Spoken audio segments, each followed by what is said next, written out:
인명은 제천이라고 하였던가.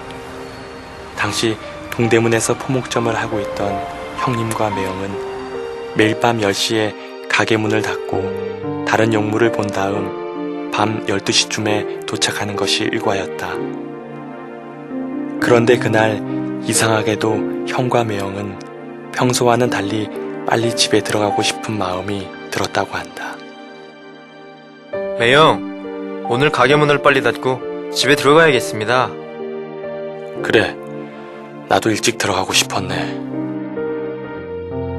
동생은 어딨나? 오늘 저녁에는 친구 집에 가서 공부한다고 했어요. 이날 일찍 가게 문을 닫고 매형집에 도착한 형님은 평소에 공부에 방해가 된다고 찾지도 않던 동생을 찾아왔다. 그런데 방문이 잠겨있는 것을 보고 순간 불길한 생각이 들어 문을 부수고 들어가니 이미 나는 싸늘한 시체로 변해 있었다고 한다. 지금 빨리 병원에 가서 위제책을 내내면 살아날 수 있을지도 몰라.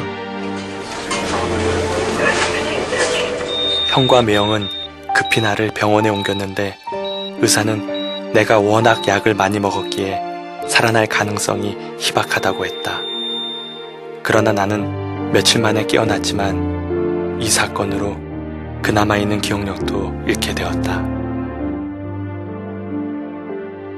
1년이 지나도 기억력이 회복되질 않았지만 다시 공부해서 1964년 한양대 공대에 입학하게 되었고 대학교에 다니던 중 군대 영장이 나와 휴학계를 냈다.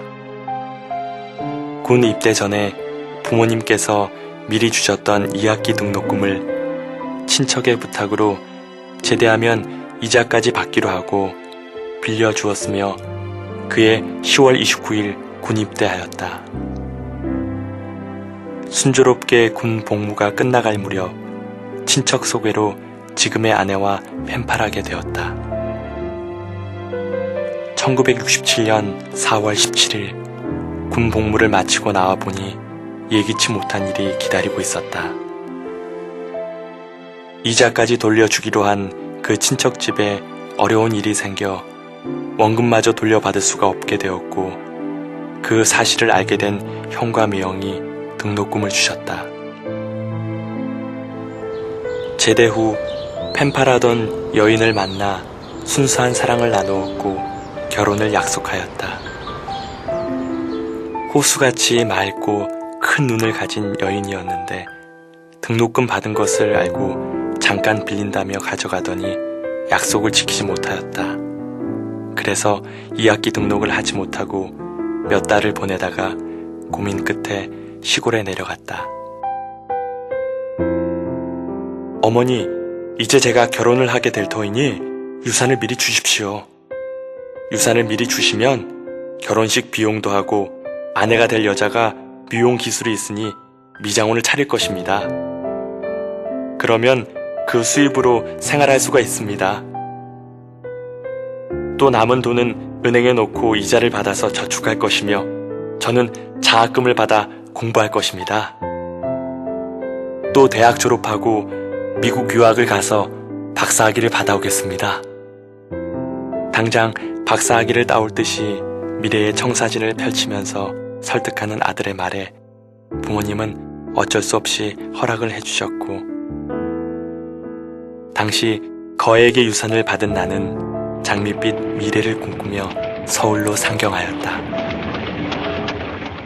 그런데 일은 걷잡을 수 없이 꼬이기 시작했고 서울역에서 만나기로 약속한 날 여인은 나타나지 않았다.